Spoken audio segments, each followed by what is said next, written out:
9ನೇ ತರಗತಿ ಕನ್ನಡ ಪದ್ಯಭಾಗ 3 ಚಕ್ರಗ್ರಹಣ ಪ್ರಶ್ನೋತ್ತರಗಳು. ಕೃತಿಕಾರರ ಪರಿಚಯ. ದೇವಿದಾಸ. ದೇವಿದಾಸರು ಅದ್ಭುತ ರಂಗಪ್ರಜ್ಞೆಯುಳ್ಳವರು. ಇವರ ಕಾಲ ಸುಮಾರು 1800. ಇವರು ರಚಿಸಿರುವ ಕೃತಿಗಳು ದೇವಿ ಮಹಾತ್ಮೆ, ಗಿರಿಜಾ ಕಲ್ಯಾಣ, ಚಿತ್ರಸೇನ ಕಾಳಗ, ದ್ರೌಪದಿ ಕಲ್ಯಾಣ, ಕೃಷ್ಣ ಸಂಧಾನ, ಭೀಷ್ಮ ಪರ್ವ ಮತ್ತು ಅಭಿಮನ್ಯು ಕಾಳಗ. ದೇವಿ ಮಹಾತ್ಮೆ ಪ್ರಸಂಗದ ಪದ್ಯಗಳಲ್ಲಿ ಒಗಟಿನ ರೂಪದಲ್ಲಿ ತಮ್ಮ ಬಗ್ಗೆ ಹೇಳಿಕೊಂಡಿದ್ದಾರೆ. ಚಕ್ರಗ್ರಹಣ ಪದ್ಯಭಾಗವನ್ನು ದೇವಿದಾಸನ ಕೃಷ್ಣ ಸಂಧಾನ, ಭೀಷ್ಮ ಪರ್ವ, ಯಕ್ಷಗಾನ ಪ್ರಸಂಗ ಪದ್ಯದಿಂದ ಆರಿಸಲಾಗಿದೆ. ಮುಖ್ಯ ಪ್ರಶ್ನೆ 1. ಕೊಟ್ಟಿರುವ ಪ್ರಶ್ನೆಗಳಿಗೆ ಒಂದು ವಾಕ್ಯದಲ್ಲಿ ಉತ್ತರ ಬರೆಯಿರಿ. ಪ್ರಶ್ನೆ 1. ಪಾರ್ಥನು ಬಾಣದಿಂದ ಯಾರಿಗೆ ವಂದಿಸಿದನು? ಉತ್ತರ: ಪಾರ್ಥನು ಬಾಣದಿಂದ ಭೀಷ್ಮರಿಗೆ ವಂದಿಸಿದನು. ಪ್ರಶ್ನೆ 2. ಭೀಷ್ಮರು ಎದುರಾದಾಗ ಪಾರ್ಥನು ಏನೆಂದು ಹೇಳಿದನು? ಉತ್ತರ: ಭೀಷ್ಮರು ಎದುರಾದಾಗ ಪಾರ್ಥನು ಅಸುರರಾದ ಪಾಂಡವರೊಡನೆ ಯುದ್ಧ ಮಾಡುವುದು ವಿವೇಕವೇ, ಇಬ್ಬರು ಮಕ್ಕಳ ಪಕ್ಷದಲ್ಲಿ ಭೇದವೇ ಎಂದು ಹೇಳಿದನು. ಪ್ರಶ್ನೆ 3. ಪರಶುರಾಮರಿಂದ ಶರವನ್ನು ಪಡೆದವರು ಯಾರು? ಉತ್ತರ: ಪರಶುರಾಮರಿಂದ ಶರವನ್ನು ಪಡೆದವರು ಭೀಷ್ಮಾಚಾರ್ಯರು. ಪ್ರಶ್ನೆ 4. ಕೃಷ್ಣನು ಚಕ್ರವನ್ನು ಹಿಡಿದಾಗ ಏನಾಯಿತು? ಉತ್ತರ: ಕೃಷ್ಣನು ಚಕ್ರವನ್ನು ಹಿಡಿದಾಗ ಚತುರ್ದಶ ಭುವನ ತಲ್ಲಣಿಸಿತು. ಮುಖ್ಯ ಪ್ರಶ್ನೆ 2. ಕೊಟ್ಟಿರುವ ಪ್ರಶ್ನೆಗಳಿಗೆ 3-4 ವಾಕ್ಯಗಳಲ್ಲಿ ಉತ್ತರಿಸಿ. ಪ್ರಶ್ನೆ 1. ಭೀಷ್ಮರು ಕ್ರೋಧಗೊಳ್ಳಲು ಕಾರಣವೇನು? ಉತ್ತರ: ಭೀಷ್ಮರು ಕ್ರೋಧಗೊಳ್ಳಲು ಕಾರಣ, ಯುದ್ಧದಲ್ಲಿ ಅರ್ಜುನನ ಬಾಣ ಪ್ರಯೋಗದ ವೈಖರಿಯನ್ನು ಕಂಡ ಭೀಷ್ಮರು ಅರ್ಜುನನನ್ನು ಮೆಚ್ಚಿ ತಾವು ಸಹಬಾಣಗಳನ್ನು ಪ್ರಯೋಗಿಸುತ್ತಾರೆ. ಆದರೆ ಕೃಷ್ಣನು ಅರ್ಜುನನ ಸಾರಥಿಯಾಗಿರುವುದರಿಂದ ಆತನಿಗೆ ಅಪಜಯ ಆಗಲಿಲ್ಲ. ಆದ್ದರಿಂದ ಹೇಗಾದರೂ ಮಾಡಿ ನಾನು ಕೃಷ್ಣನನ್ನು ಗೆಲ್ಲುವೆನೆಂದು ಭೀಷ್ಮರು ಕ್ರೋಧಗೊಂಡರು. ಪ್ರಶ್ನೆ 2. ಭೂಮಿಯ 4 ದಿಕ್ಕುಗಳಲ್ಲಿ ತಲ್ಲಣ ಉಂಟಾಯಿತು ಏಕೆ? ಉತ್ತರ: ಭೀಷ್ಮರು ಅರ್ಜುನನ ರಥದ ಸಾರಥಿಯಾದ ಕೃಷ್ಣನ ಮೇಲೆ ಪರಶುರಾಮರು ನೀಡಿದ ಬಾಣವನ್ನು ಹೂಡಿದರು. ಆ ಬಾಣದಿಂದ ಕೃಷ್ಣನ ಹಣೆಯು ಬಿರಿಯಿತು.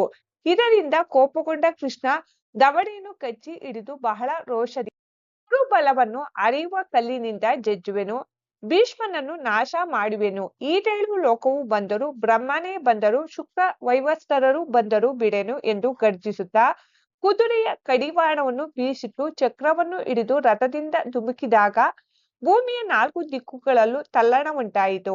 ಪ್ರಶ್ನೆ 3. ಕೃಷ್ಣನ ಕೋಪಕ್ಕೆ ಭೀಷ್ಮನು ಹೇಗೆ ಪ್ರತಿಕ್ರಿಯಿಸಿದನು? ಉತ್ತರ: ಕೃಷ್ಣನ ಕ್ರೋಧವನ್ನು ನೋಡಿ ಕೌರವ ಪಾಂಡವರೆರಡು ಪಕ್ಷದಲ್ಲಿದ್ದವರು ಬೆರಗಾಗಿ ಭಯದಿಂದ ಕಣ್ಣನ್ನು ಮುಚ್ಚಿರಲು ಭೀಷ್ಮರು ಬೆದರಿ ರಥದಿಂದಿಳಿದು ಕೃಷ್ಣನ ಬಳಿ ಬರುತ್ತಾರೆ. ಅವನ ಕೋಪವೆಂಬ ಬೆಂಕಿಯನ್ನು ಆರಿಸಲು ಭೀಷ್ಮರು ಕೃಷ್ಣಪತಿ ಮುಕುಂದ ಮುರಾರಿ ನಿನಗೆ ಜಯವಾಗಲಿ ಎನ್ನುತ್ತಾ ಕೃಷ್ಣನ ಪಾದಗಳಿಗೆ ನಮಸ್ಕರಿಸಿ ಅವನ ಮೃದುವಾದ ಕೈಯನ್ನು ಹಿಡಿದು ಅವನಲ್ಲಿ ನಿವೇದಿಸಿಕೊಂಡನು. ಪ್ರಶ್ನೆ 4. ಭೀಷ್ಮರು ಕೃಷ್ಣನ ಕೈ ಹಿಡಿದು ಏನೆಂದು ನಿವೇದಿಸಿಕೊಂಡರು?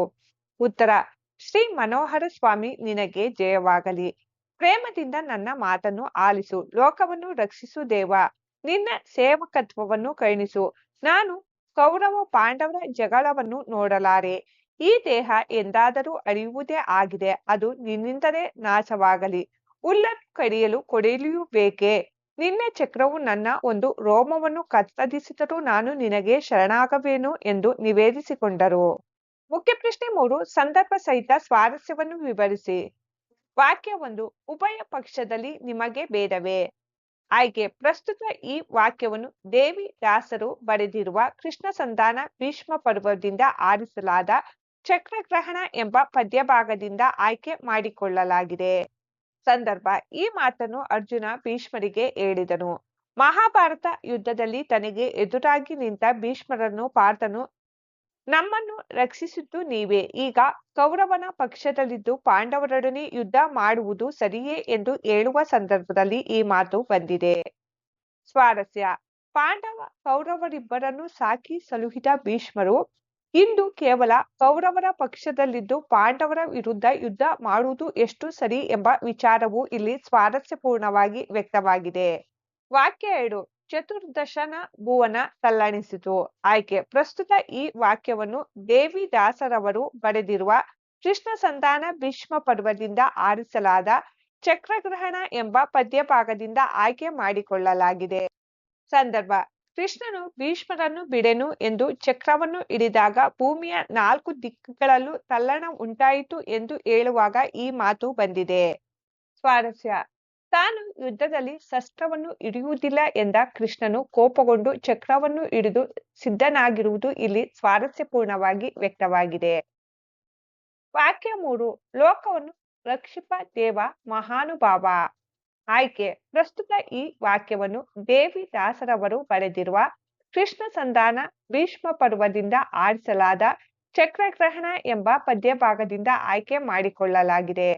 ಸಂದರ್ಭ: ಭೀಷ್ಮರು ಶ್ರೀಕೃಷ್ಣನ ಕ್ರೋಧಕ್ಕೆ ಪ್ರತಿಕ್ರಿಯಿಸುವ ಸಂದರ್ಭದಲ್ಲಿ ಕೃಷ್ಣನಿಗೆ ಈ ಮಾತನ್ನು ಹೇಳುತ್ತಾರೆ. ಸ್ವಾರಸ್ಯ: ಭೀಷ್ಮರು ಶ್ರೀಕೃಷ್ಣನಲ್ಲಿ ಇಟ್ಟಿರುವ ಭಕ್ತಿ ಮತ್ತು ಶ್ರೀಕೃಷ್ಣನ ಮಹಿಮೆ ಇಲ್ಲಿ ಸ್ವಾರಸ್ಯಪೂರ್ಣವಾಗಿ ವ್ಯಕ್ತವಾಗಿದೆ. ವಾಕ್ಯ 4: ತೃಣವ ಮುರಿಯುವುದಕ್ಕೆ ಕೊಡಲಿಯೂ ಬೇಕೇ. ಆಯ್ಕೆ: ಪ್ರಸ್ತುತ ಈ ವಾಕ್ಯವನ್ನು ದೇವಿದಾಸರವರು ಬರೆದಿರುವ ಕೃಷ್ಣ ಸಂಧಾನ ಭೀಷ್ಮ ಪರ್ವದಿಂದ ಆರಿಸಲಾದ ಚಕ್ರಗ್ರಹಣ ಎಂಬ ಪದ್ಯಭಾಗದಿಂದ ಆಯ್ಕೆ ಮಾಡಿಕೊಳ್ಳಲಾಗಿದೆ. ಸಂದರ್ಭ: ಶ್ರೀಕೃಷ್ಣನು ಕ್ರೋಧಗೊಂಡು ಭೀಷ್ಮರನ್ನು ಇಂದು ನಾಶ ಮಾಡಿಯೇ ತೀರುತ್ತೇನೆಂದು ಚಕ್ರ ಹಿಡಿದಾಗ ಭೀಷ್ಮರು ಅವನ ಕೋಪವನ್ನು ತಣ್ಣಗಾಗಿಸುತ್ತಾ ಲೋಕವನ್ನು ರಕ್ಷಿಸುವ ಮಹಾನುಭಾವನೆ, ನಾನು ಕೌರವ ಪಾಂಡವರ ಜಗಳವನ್ನು ವೀಕ್ಷಿಸಲಾರೆ. ಎಂದಿದ್ದರೂ ಈ ದೇಹ ನಾಶವಾಗುವಂಥದ್ದು. ಹಿಂದೆ ಹೋಗಲಿ, ಚಕ್ರವನ್ನು ಉಪಯೋಗಿಸು. ಆದರೆ ನನಗೆ ನಗೆಯೂ ಬರುತ್ತಿದೆ ನಿನ್ನ ಕಂಡು. ತೃಣವ ಮುರಿಯಲು ಕೊಡಲಿಯೂ ಬೇಕೆ ಎಂದು ಹೇಳುವ ಸಂದರ್ಭದಲ್ಲಿ ಈ ಮಾತು ಬಂದಿದೆ. ಸ್ವಾರಸ್ಯ: ಕೃಷ್ಣನ ಮುಂದೆ ತಾನು ಅತ್ಯಲ್ಪನೆಂದು ಮತ್ತು ಕೃಷ್ಣನಿಂದ ಮೋಕ್ಷ ಹೊಂದುವುದರಲ್ಲಿ ಶ್ರೇಷ್ಠತೆ ಇದೆಯೆಂದು ಭೀಷ್ಮರು ಹೇಳಿರುವುದು ಸ್ವಾರಸ್ಯಪೂರ್ಣವಾಗಿ ಮೂಡಿಬಂದಿದೆ. ಮುಖ್ಯ ಪ್ರಶ್ನೆ 4: ಕೊಟ್ಟಿರುವ ಪ್ರಶ್ನೆಗಳಿಗೆ 8-10 ವಾಕ್ಯಗಳಲ್ಲಿ ಉತ್ತರಿಸಿ. ಪ್ರಶ್ನೆ 1: ಕುಪಿತನಾದ ಕೃಷ್ಣನನ್ನು ಭೀಷ್ಮರು ಸಂತೈಸಿದ ಬಗೆಯನ್ನು ವಿವರಿಸಿ. ಉತ್ತರ: ಭೀಷ್ಮನ ಬಾಣವು ತಗುಲಿದ ಕೃಷ್ಣನ ಕೋಪವನ್ನು ತಡೆಯುವವರು ಯಾರು ಎಂದು 2 ಪಕ್ಷಗಳ ಜನರು ಹೆದರಿ ಕಣ್ಣು ಮುಚ್ಚಿದರು. ಇದನ್ನು ಕಂಡ ಭೀಷ್ಮನು ಬೆದರಿ ರಥದಿಂದ ಇಳಿದು ಕೃಷ್ಣನ ಬಳಿ ಬಂದು, ದುರಿತವನ ಲಕ್ಷ್ಮೀಪತಿ ಮುಕುಂದ ಮುರಾರಿ ನಿನಗೆ ಜಯವಾಗಲಿ ಎನ್ನುತ್ತಾ ಕೃಷ್ಣನಿಗೆ ಬಾಗಿ ನಮಸ್ಕರಿಸಿ ನಂತರ ಮೇಲೆದ್ದು ಅವನ ಮೃದುವಾದ ಕೈಗಳನ್ನು ಹಿಡಿದು ಹೀಗೆ ಹೇಳಿದನು: ಶ್ರೀ ಮನೋಹರ ಸ್ವಾಮಿಯಾದ ಕೃಷ್ಣನೇ, ನಿನಗೆ ಜಯವಾಗಲಿ. ಪ್ರೀತಿಯಿಂದ ನನ್ನ ಮಾತನ್ನು ಆಲಿಸಬೇಕು. ನನ್ನ ಕುತ್ತಿಗೆಯನ್ನು ಸೀಳಲು ಚಕ್ರವನ್ನು ಹಿಡಿದಿರುವೆಯಾ? ಚೆನ್ನಾಗಿದೆ, ನಿನ್ನ ಸೇವಕ ನಾನು. ಲೋಕವನ್ನು ರಕ್ಷಿಸುವ ಪ್ರಭುವೆ ಮಹಾನುಭಾವ, ನನಗೆ ಇವರಿಬ್ಬರ ಜಗಳವನ್ನು ಕಣ್ಣಾರೆ ನೋಡಲು ಸಾಧ್ಯವಾಗುತ್ತಿಲ್ಲ. ಈ ದೇಹ ಎಂದಾದ ಮಣ್ಣು ಪಾಲಾಗುವುದು ನಿಶ್ಚಿತ. ಎಂದು ಮಣ್ಣಾಗುವ ಈ ದೇಹ ಹಿಂದೆ ಅಳಿಯಲಿ. ನೀನು ನಿನ್ನ ಚಕ್ರವನ್ನು ಪ್ರಯೋಗಿಸಿ ನನ್ನನ್ನು ತೀರಿಸು ಎಂದು ಹೇಳಿದನು. ಮುಂದುವರೆದು, ಶ್ರೀ ಮನೋಹರ, ನಿನ್ನನ್ನು ಹೀಗೆ ನೋಡಿ ನನಗೆ ನಗು ಬರುತ್ತಿದೆ. ಹುಲ್ಲನ್ನು ಕತ್ತರಿಸುವುದಕ್ಕೆ ಕೊಡಲಿ ಬೇಕೇ? ಚಕ್ರ ಪ್ರಯೋಗಿಸಿ ನನ್ನ ಕೂದಲನ್ನು ಕತ್ತರಿಸಿದರೆ ಸಾಕು, ನಾನು ನಿನಗೆ ಶರಣಾಗುತ್ತೇನೆ ಎಂದು ಹೇಳಿದನು. ಪ್ರಶ್ನೆ 2: ಪಾರ್ಥ ಭೀಮರ ನಡುವೆ ನಡೆದ ಸರಸಂವಾದವನ್ನು ನಿಮ್ಮ ಮಾತುಗಳಲ್ಲಿ ಬರೆಯಿರಿ. ಉತ್ತರ: ಈ ದಿನ ನಮ್ಮ ಹಿರಿಯರೊಡನೆ ಯುದ್ಧ ಮಾಡುವ ಸಂದರ್ಭ ಬಂದಿದೆ. ಹಾಗಾಗಿ ಮೊದಲು ಅವರಿಗೆ ಬಾಣಗಳಿಂದ ವಂದಿಸುವೆ. ನನ್ನ ಪರಾಕ್ರಮವನ್ನು ಪರೀಕ್ಷಿಸು ಎನ್ನುತ್ತಾ ಅರ್ಜುನನು ತನ್ನ ಗಾಂಡೀವಕ್ಕೆ ಬಾಣಗಳನ್ನು ಹೂಡಿ ಹಿರಿಯರಿಗೆ ವಂದನೆಗಳು ಎಂದು ಭೀಷ್ಮನೆಡೆಗೆ ಬಿಟ್ಟಾಗ ಆ ಬಾಣಗಳೆರಡು ಬಂದು ಭೀಷ್ಮರ ಪಾದಗಳ ಬಳಿಯಲ್ಲಿ ವಂದನೆಗೈಯುವಂತೆ ಬೀಳುತ್ತವೆ. ಅದನ್ನು ನೋಡಿ ಭೀಷ್ಮರು ಸಂತೋಷಗೊಂಡು ತಾವು ಕೂಡ ಅರ್ಜುನನ ಬಾಣಗಳಿಗೆ ಪ್ರತಿಯಾಗಿ ಬಾಣಗಳನ್ನು ಹೂಡಿದರು. ಹೀಗೆ ಭೀಷ್ಮರು ಬಿಟ್ಟ ಬಾಣಗಳನ್ನು ಅರ್ಜುನನು ತುಂಡರಿಸಿದನು.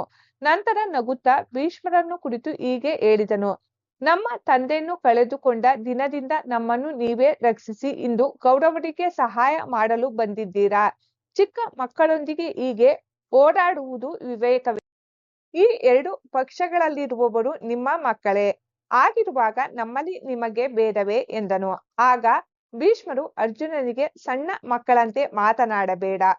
ನಿಮ್ಮ 5 ಜನರ ಕುರಿತು ನನ್ನ ಗಮನ ಇರಿದೋ ದಯವೋ ದುಗುಡವೋ ಎಂಬುದನ್ನು ಶ್ರೀಕೃಷ್ಣ ಬಲ್ಲನು.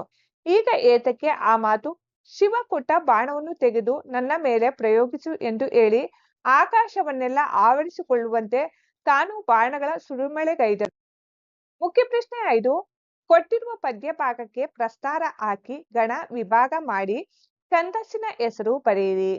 ಕೊಟ್ಟಿರುವ ಪದ್ಯ ಭಾಗಕ್ಕೆ ಪ್ರಸ್ತಾರ ಹಾಕಿ ಗಣ ವಿಭಾಗ ಮಾಡಿ ಛಂದಸ್ಸಿನ ಹೆಸರನ್ನು ಬರೆಯಲಾಗಿದೆ. ಛಂದಸ್ಸಿನ ಹೆಸರು ವಾರ್ಧಕ ಷಟ್ಪದಿ. ಈ ಪದ್ಯ ಭಾಗದ ಛಂದಸ್ಸಿನ ಹೆಸರು ಭಾಮಿನಿ ಷಟ್ಪದಿ.